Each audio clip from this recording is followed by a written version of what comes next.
एक बार की बात है जब ब्रह्मा जी ने एक सभा बुलाई और उस सभा में विष्णु, इंद्र, वरुण, माता लक्ष्मी आदि सभी देवी देवता पहुँचे। ब्रह्मा जी ने उन सभी देवी देवताओं से पूछा कि दुनिया की सबसे जरूरी चीज कौन सी है। सभी ने अपने तरीके से ब्रह्मा जी के प्रश्न का उत्तर दिया। इसके बाद ब्रह्मा जी ने उन सभी को कहा कि दुनिया का सबसे जरूरी चीज निस्वार्थ प्रेम है, मतलब कि जिसमें कोई स्वार्थ की भावना ना हो। इस बात पर सभी देवी देवता कहते हैं कि यदि प्रेम निस्वार्थ है तो वह प्रेम तो केवल शिव और पार्वती के बीच में ही है। इस बात पर नारद जी कहते हैं कि ऐसा कुछ नहीं है, मैं शिव पार्वती के बीच में झगड़ा करवा सकता हूँ। पर नारद जी की बात कोई भी मानने के लिए तैयार नहीं होता है। थोड़ा समय बीतने के बाद एक दिन माता पार्वती हिमालय में अकेली विराजमान थीं और भगवान शंकर कहीं बाहर गए हुए थे।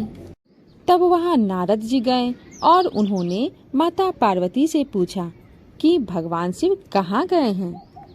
तो माता पार्वती ने उत्तर दिया कि वह किसी काम से बाहर गए हुए हैं। माता पार्वती ने नारद जी से पूछा कि आपको उनका क्या काम है। तो नारद जी ने कहा कि मुझे भगवान शिव से अमर कथा सुननी है। नारद जी की बात सुनकर माता पार्वती हैरान हो गई और उन्होंने उनसे पूछा कि भगवान शिव ने तो मुझे तो कभी अमर कथा नहीं सुनाई है। यह कैसी अमर कथा है जो भगवान शिव ने मुझे नहीं सुनाई। यह सुनकर नारद जी बोले, यह कथा सुनने के बाद प्राणी अमर हो जाता है और भगवान शिव हर किसी को यह चमत्कारी कथा नहीं सुनाते, लेकिन जिनसे वह सबसे ज्यादा प्रेम करते हैं उन्हें ही वह अमर कथा सुनाते हैं। कुछ समय बीतने के बाद भगवान शिव वापस हिमालय आते हैं और माता पार्वती उनसे गुस्से में आकर अमर कथा सुनाने के लिए जिद करने लगती है। इसके बाद भगवान शिव माता पार्वती को एक ऐसी जगह ले जाते हैं जहाँ पर कोई नहीं होता है, ताकि कोई और वह कथा ना सुन ले। वहाँ पहुँचने के बाद भगवान शिव एक ताली बजाते हैं। उनकी ताली की आवाज से वहाँ पर जितने भी जीव जंतु होते हैं वे वहाँ से डर के मारे भाग जाते हैं। लेकिन वहीं एक पेड़ पर एक तोते का घोंसला होता है और उस घोंसले में एक अंडा होता है। कथा शुरू होने से पहले उस अंडे में से एक बच्चा जन्म लेता है और इसके पश्चात भगवान शिव माता पार्वती को कथा सुनाना प्रारंभ करते हैं। कथा सुनते सुनते अचानक माता पार्वती को नींद आ जाती है और उनकी जगह वह तोते का बच्चा हुंकारे भरने लगता है और वह बच्चा पूरी कथा सुन लेता है। जब कथा समाप्त होती है तब भगवान शिव को पता चलता है कि माता पार्वती तो सोई हुई है। तब भगवान शिव सोचते हैं कि माता पार्वती तो सोई हुई है तो उनकी जगह हुंकारे कौन भर रहा है। तब वह तोता भगवान शिव के डर से वहाँ से भाग जाता है। इसके पश्चात भगवान शिव उस तोते को मारने के लिए उसके पीछे दौड़ते हैं। वह तोता उड़कर महर्षि वेद व्यास के आश्रम में चला जाता है और वहाँ उनकी पत्नी के मुख से उनके गर्भ में चला जाता है। इसके बाद भगवान शिव महर्षि वेद व्यास के आश्रम में आते हैं और उन्हें बताते हैं कि एक तोते ने चोरी से उनकी अमर कथा सुन ली है और वह यहीं कहीं आकर छुप गया है। भगवान शिव कहते हैं कि मैं उसे मार डालूंगा। तब महर्षि वेद व्यास उन्हें कहते हैं कि यदि आप उसे मार दोगे तो आपकी अमर कथा जगत में झूठी साबित हो जाएगी। तो भगवान शिव कहते हैं कि तो फिर मैं उसे बंदी बना लूंगा। भगवान शिव 1 वर्ष तक उस तोते का बाहर आने का इंतजार करते हैं, परंतु वह बच्चा महर्षि व्यास की पत्नी के गर्भ से बाहर नहीं निकलता। महर्षि व्यास भगवान शिव को उस बच्चे को माफ करने के लिए विनती करता है और भगवान शिव उस बच्चे को माफ कर वहाँ से चले जाते हैं। इस घटना के पश्चात भी वह बच्चा 12 साल तक बाहर नहीं निकलता और उसकी माँ के गर्भ में ही तपस्या करता है, जिसके कारण एक दिन महर्षि व्यास की पत्नी को गर्भ में ज्यादा ही तकलीफ होने लगी। तभी भगवान विष्णु वहाँ स्वयं आते हैं और उस बच्चे से पूछते हैं कि तुम गर्भ से बाहर क्यों नहीं आते हो।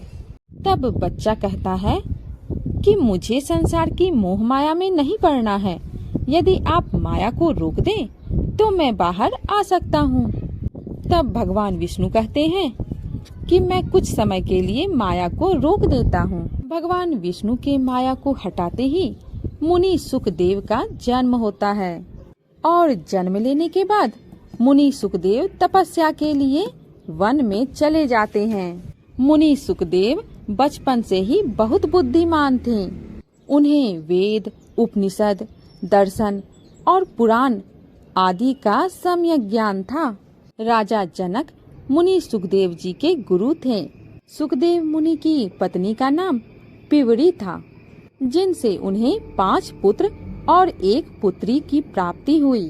उनके पुत्र भी अपने माता पिता की तरह ही ज्ञानी और विद्वान थे।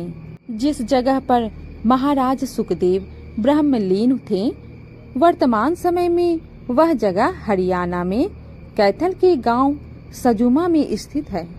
अब मैं आपको महाराज सुखदेव ने राजा परीक्षित को मोक्ष प्राप्ति करवाई थी उसका वर्णन करती हूँ। एक बार राजा परीक्षित शिकार करने के लिए जंगल में गए। शिकार करते करते अंधेरा होने के कारण राजा परीक्षित जंगल में अपना रास्ता भटक गए और वह चलते चलते एक ऋषि के आश्रम में पहुँचे। वह ऋषि अपनी तपस्या में लीन थे। राजा परीक्षित का भूख और प्यास से बुरा हाल था। उन्होंने उस ऋषि से पानी मांगा, लेकिन साधना में लीन होने के कारण उस ऋषि ने उनकी बात को नहीं सुना। उस कारण राजा क्रोधित हो गए और वहाँ पर पड़े हुए मृत सांप को ऋषि के गले में डाल दिया और वहाँ से चले गए। यह सब दृश्य उस ऋषि का पुत्र ने देख लिया और उसने राजा परीक्षित को श्राप दिया कि आज से 7वें दिन आपकी मृत्यु तक्षक नाग से काटने से हो जाएगी। जब उस ऋषि ने तपस्या से बाहर आकर आंखें खोली तो उसके बेटे ने उसे पूरी बात कही। वह ऋषि राजा परीक्षित के पास गए और उन्होंने अपने बेटे के द्वारा दिए गए श्राप की बात बताकर उनसे माफी मांगी। राजा परीक्षित ने उस ऋषि से इस श्राप से मुक्त होने के लिए पूछा। तब उस ऋषि ने कहा कि आपको सुखदेव मुनि ही इस श्राप से मुक्ति दिला सकते हैं। इस घटना के पश्चात मुनि नारद और कुछ ऋषियों के साथ राजा परीक्षित ऋषि सुखदेव के आश्रम में पहुंचते हैं और उनको राजा के साथ हुई घटना का सारा वृत्तांत सुनाते हैं। मुनि सुखदेव स्वयं राजा परीक्षित के पास आते हैं और राजा परीक्षित मुनि सुखदेव का आदर सत्कार करते हैं। इसके बाद ऋषि सुखदेव प्रसन्न होकर राजा परीक्षित से कहते हैं, हे राजन, मोक्ष की इच्छा रखने वाले व्यक्ति को भगवान श्री हरि का यशोगान करना चाहिए। उनकी अमृत कथा को सुननी चाहिए। यदि मनुष्य अंत समय में श्री हरि का ध्यान और स्मरण कर ले तो वह श्री हरि के चरण कमलों में लीन हो जाता है। इसके बाद ऋषि सुखदेव राजा परीक्षित से कहते हैं कि अपने मन को एकाग्र चित्त करके भगवान के ध्यान में लगा लो।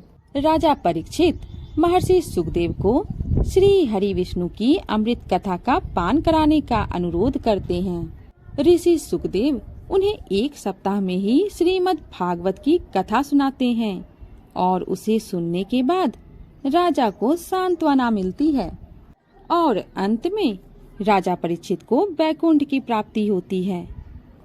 दोस्तों, अगर आपको यह वीडियो जरा भी पसंद आया हो तो लाइक और कमेंट जरूर करें। नए हो तो सब्सक्राइब करें। धन्यवाद।